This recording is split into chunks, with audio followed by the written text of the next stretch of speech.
Hey, James, thanks for joining us today. As a way of getting started, give us a little background on yourself. Yes, sir.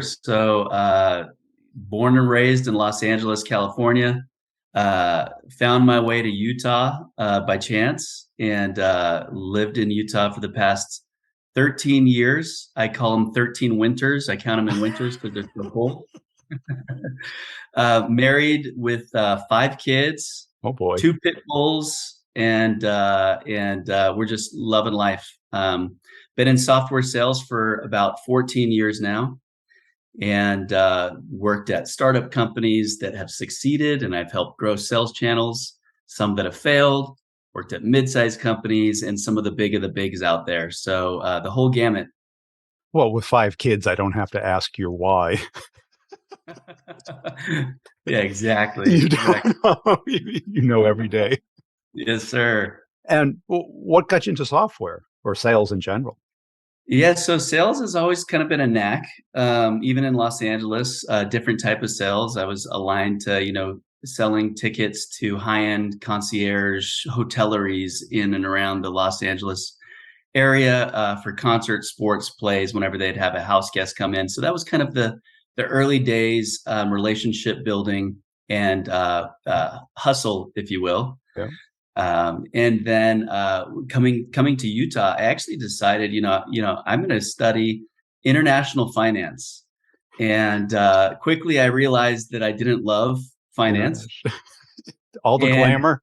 right, right. And at a college fair, there was a gentleman that, was representing a startup company. He hired me almost on the spot, which, was questionable now, these many years later. And that was my first foot in the door. They had a software that helped with in-house marketing agencies doing online marketing.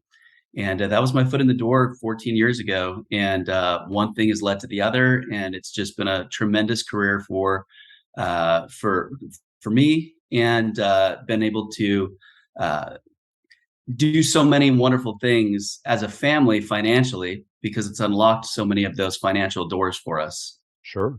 And what did you like about it? So tech in general. Selling the technology. Yes. Yeah. So you know what I like most about selling is that you're not selling if you actually are.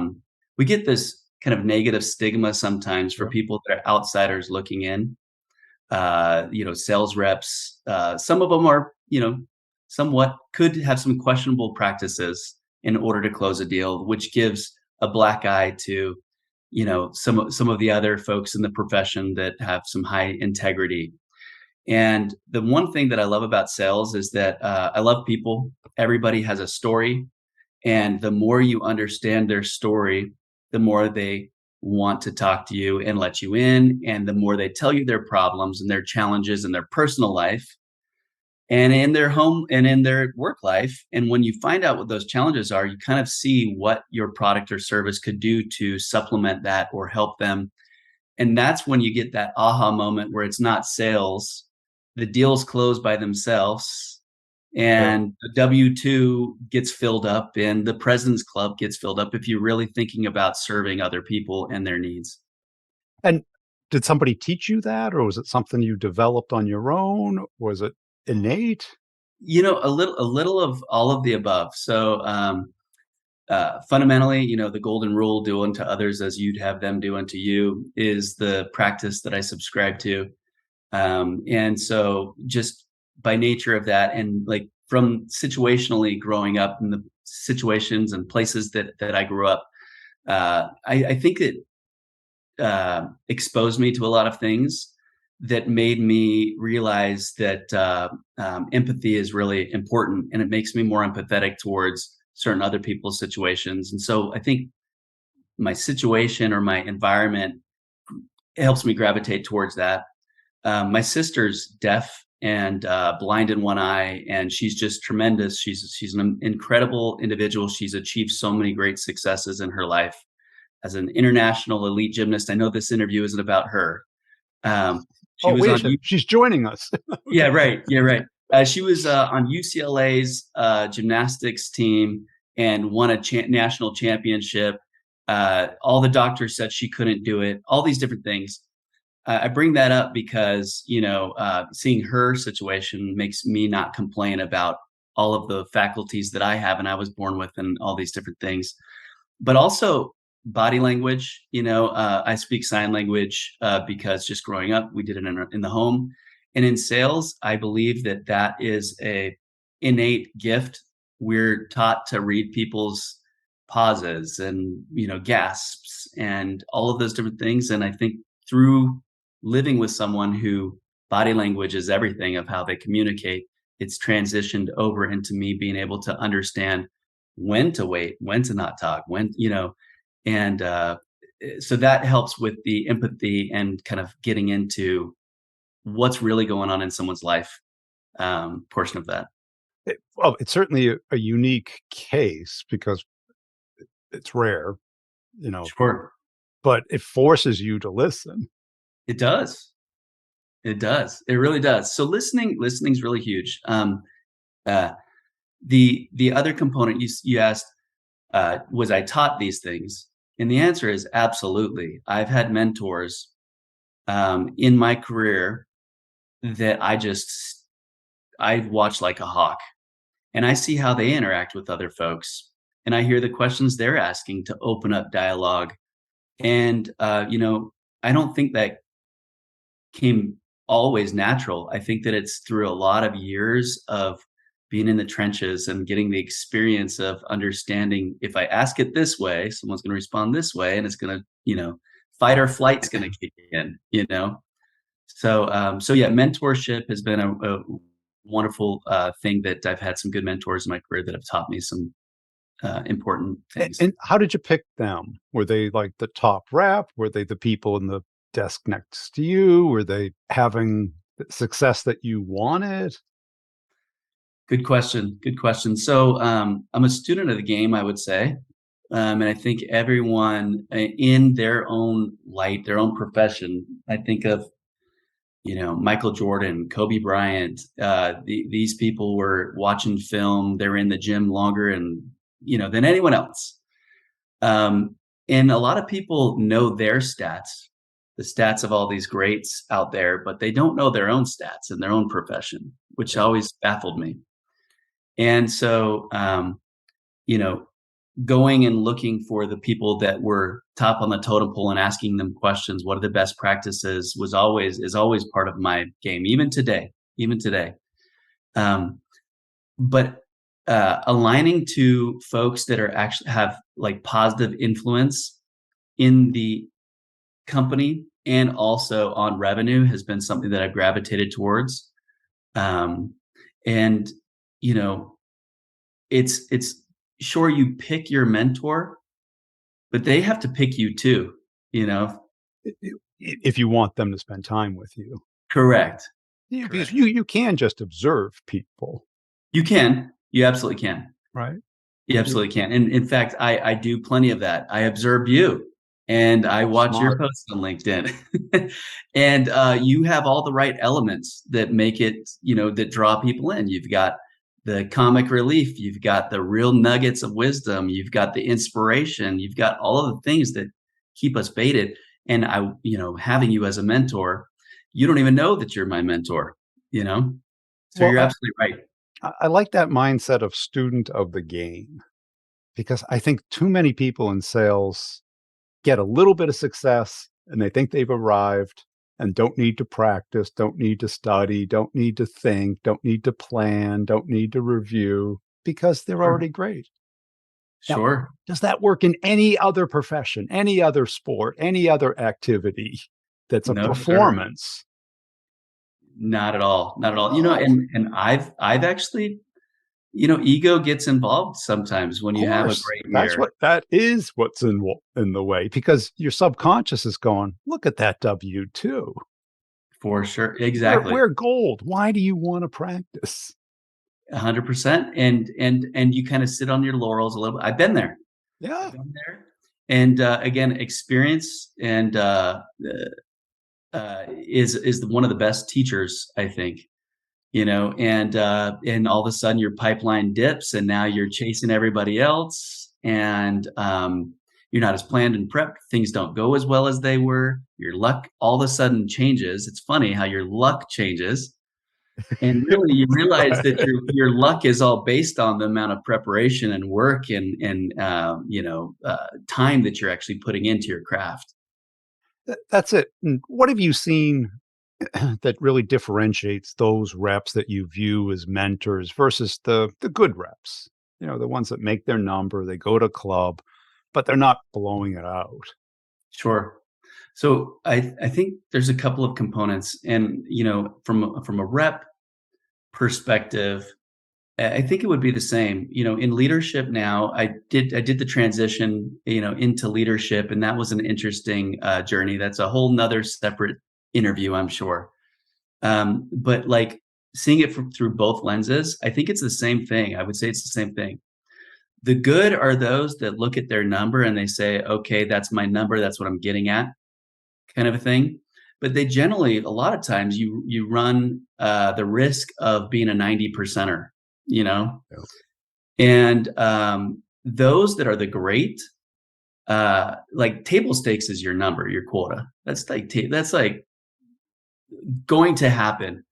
But they see their even though they're employed by a company, they see it as they're the owner of a franchise, and the company will give them some branding. They'll give them some swag. They'll give them some marketing. They'll bring them some leads, but they don't just say this is all. They're the ones that actually go out there and they build their own army of tools and things in order to supplement those leads that come in. They go out and prospect and use their network and get involved in the community and meet new people that have influence over other companies. These are the people, and those are the strategies that I think separate the good from the great, are those that see themselves as an owner of a franchise and they want their franchise to be the best producing franchise out of all the other franchises there. Yeah. I call it salespreneur, but that's pretty much a perfect characterization of it. Because with the 90 percenters, it's always gonna be my territory, my comp plan, oh, the deal slipped. Yeah, for sure, for sure. And the other guys are like, deal slipped, risk mitigation. I have these other 3 deals that I could plug in, because I can't let my franchise be underproducing. Right, because when you go and talk to that person about your deal that slips, and they go, "What account?" And they get online and they go, "I got 3 people that can get us to the CEO. Let's make some calls." For sure, Right? for It's that sure. They're problem mindset. solving. They're Yeah, problem solving before you ask them what happened here, deal slipped. They're like, "Deal slipped, however, I've got another angle that I'm gonna take through this partner who's gonna back channel this information to absolutely 100% salespreneur." I love that. well, Coin phrase. it's powerful because it gets you away from the victimization of being an employee, c 100%. because even in the most benevolent company, sales is still viewed as if you produce, congratulations. If you don't produce, sayonara, right? It's or find something else within the company to do because we 100%. need without revenue, there's no margin, no mission. That's right. That is right. Yeah, if you miss 1 quarter, and you're looking like you're gonna miss the 2nd quarter, you better polish up your resume. And I've also noticed anecdotally that the people with large families tend to do very well in sales. There's no other choice. There's no other choice. Got a lot of mouths to feed, a lot of colleges to pay for, you know? Right. Yeah. If you were single and whatever, right, that the have to isn't there. It's true. That is Oh, true. The have to isn't there. And there are those anomalies though that really surprise me. And in interview questions, when you're trying to interview, part of my uh, process is, are you coachable? Sure, experience. I'd love you to have all the experience in the world, but sometimes that comes along with a bunch of bad habits and yeah. some ego also, and that's kind of hard to work through. But grit, having grit. it's hard to interview. Like, what are the interview questions that you would use, Brian? That would vet out grit. It's kind of tough. It is because, anyone can make up a story. Anybody. 100%. Yeah. Look at all the influencers. Everybody lived in a car for years, been homeless, pulled themselves up by their bootstraps until you do a little investigation. And then you find Right. out that, oh, they went to Andover, took their junior year abroad. That's when they Right. slept in the car one night because they Oh got my drunk. gosh. Yeah. That's Because, funny. yeah, and today, grittiness really isn't enforced in It's not. school. It's interesting, hiring in this day and age. It's different. We'll leave it at that for right now. Yeah. That's another topic, another day. And what were some of the epiphanies along the way that really took your sales game to the next level? Yeah, so a couple of things. I mean, there's some framework that's really important that I was taught by folks that built it based on enough win-loss deals. Um, and so this framework of really understanding what the current situation is of whomever it is that you're serving, right? And I say serving because that's what we're doing. We're trying to identify ways that we can actually serve someone's needs. And so finding out their current situation, understanding what the negative consequence is if they stay in that situation, identify what they're trying to get to as their target scenario, the future state, and what the positive business outcomes are. And there's a lot of underpinning things that you need to have underneath that for your product or service to actually help them get to the promised land or that target scenario. So that framework, mantra framework, has since I think 2016 is when I learned it, and I've been implementing it ever since. And my career, my earnings have gone up, my sales have gone up, and so that framework is really neat. MedPick is another one that's familiar to a lot of people out there. It used to be called Medic. They've added in the paper process, the P. Um, and so that's another one. It's not a framework; it's just an acronym, but it's a Checklist. checklist, Yeah. right? And so those are tools that have helped me. But I think that like the main thing that's helped me is actually um, uh, that whole concept that I shared before, which is really getting in and understanding and listening. Because quite frankly, people will let you in innately. As humans, society, situationally, we've been built to kind of keep a tough face and like not share information and be guarded, and scrutinize everybody that's new in our life.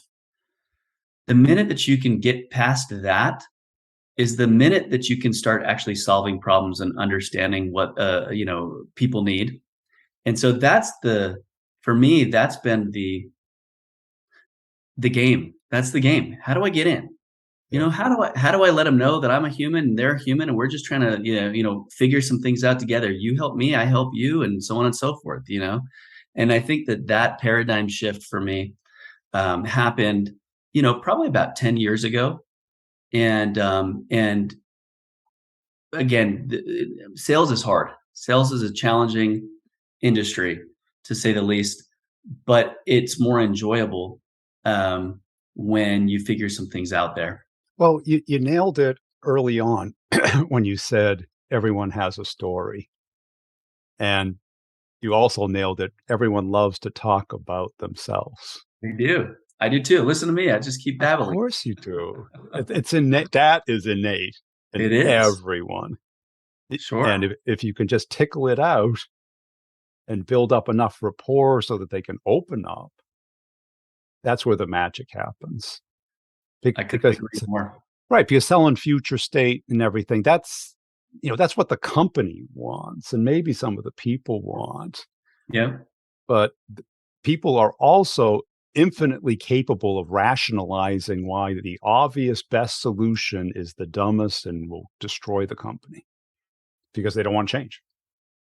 I've just got off a call with a customer right now, and they said, I'm not having enough of a pain point, and I'm obviously trying to say, well, we get that, but your boss is, and they don't care, and they're Sure. influencers.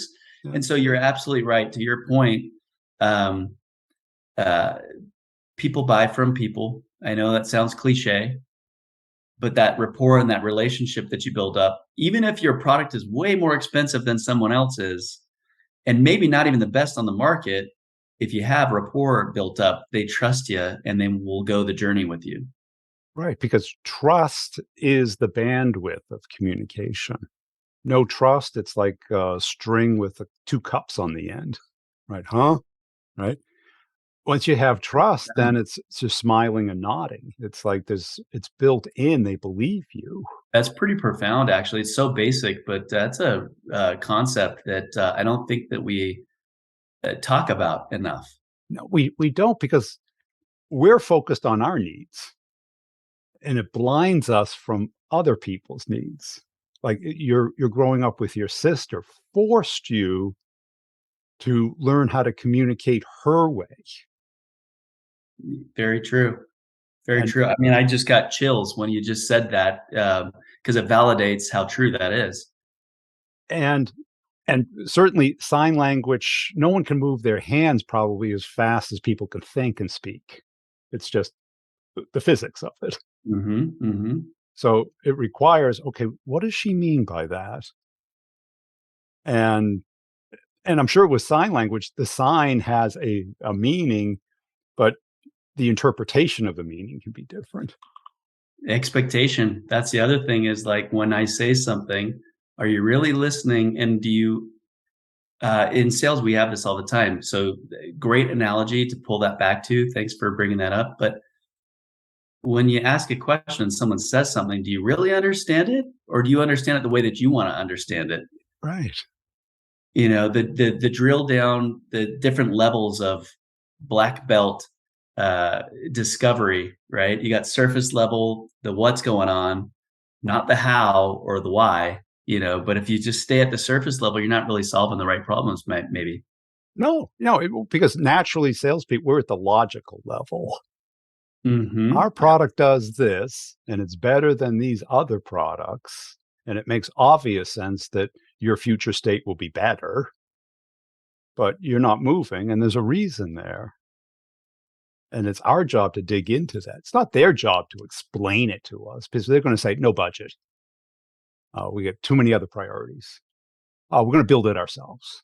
Heard that too many times. Right. And people take this as object. That's not an objection. That's a rationalization why I don't want to talk to you and I have no interest. It's very interesting to think about it that way. It's gaslighting, right? And then what do? We just dig in deeper, which makes Yeah. them like, you fool. Yeah. Right. You're Like, chasing the what if wrong we thing. discount it? What if we discount it? Yeah. How about if you can you do it this quarter? Yeah. Yeah. How about a net 90 if you could get budget from next quarter? Yeah. Right. Because we think it's always about money. Sure. Oh, especially in the B2B, it's much more about their personal win and change. How painful is the change and how hard is it for me to buy this through the gauntlet for what I get? Yeah. And I think that to that same point, you brought up something that is super important that is part of that framework that I shared, but is the champion, right? In MedPick, you've got the champion component of that and personal vested interest, right? Everyone that you come in contact with wants to know what's in it for them, and they don't readily tell you Of what course they're going not. to get out of it. They may not even know, or they may not Realize it, yeah, nor want to admit that they're thinking about it. because it might be selfish Of desires, course, like it's selfish, promotion, right? right? Because it's They wouldn't personal, care right? if it wasn't selfish. Right, exactly. I guess that's why it's called a personal vested interest. But yet, once you figure out what that is, and you genuinely, because here's the thing. One thing that I have noticed is that some of these concepts and some of these methods, once you get good at it, you can either use it for good or you can use it mischievously, right? And Of so course. that's a power that I think that professional sales people need to keep in check. Is once you understand what their personal vested interest in and you can align to that and they know and they can see that you could help them get that, it's almost like an unfair advantage that you have over other vendors out there. Well, people think it's just what's in it for me, but it's much deeper than that, Sure. right? Because every CISO would buy every security product in the world if it what's in it for me. But they only buy the ones that are going to keep them from getting fired and keep them employable. 100. No one wants to buy a career limiting product. Right. How long was it? You know, um, you probably don't remember, but like, the old IBM thing. But then, digital equipment came out. The product was infinitely better. Then Sun Microsystems came out. It was infinitely better than them. And then all of a sudden the cloud came about. But companies didn't switch. It was No, the it took a early while. adopters that switched. It actually took a while. The first part of my software career, we so a couple of things happened. I don't know if it's okay for me to share just these couple of things, but so what I noticed is the trend was everyone was on-prem and getting someone to move to the cloud was like a Herculean effort for some companies. Absolutely. And others, it was pretty easy. It's weird, but that was because they didn't have an infosec team at this point, you Right. know, and they were approving budget like crazy, selling into certain, orgs like the marketing org. They had their own budget. They would approve things. Next thing you know, compliance and security came out and they started scrutinizing the heck out of vendors because things were getting slipped past the goalie. And so that we saw this whole compliance officer come about. And And it's been interesting. that's it. Everyone thinks like Salesforce took over because it was the non-software company. They took over because the VP of sales did not have to deal with IT to have a CRM now. That's actually really fascinating. That makes a lot more sense. They could just put it on the corporate credit card or just get a PO through, and Yeah. IT had nothing to do with it. That is why we're now being scrutinized so much more now, from now, the IT side of the house. now there's some issues with it. But Yeah, right. That's so funny. cool. Oh, man. Hey, James, I Um, really appreciate your time today. Where can people go to connect and follow you? LinkedIn, you find me on LinkedIn, James Walker. I work for a company called Progeo. You guys, if you have any project portfolio management needs, Progeo can handle those needs for you. I'd love to be able to talk to you just to get to know you a little bit better.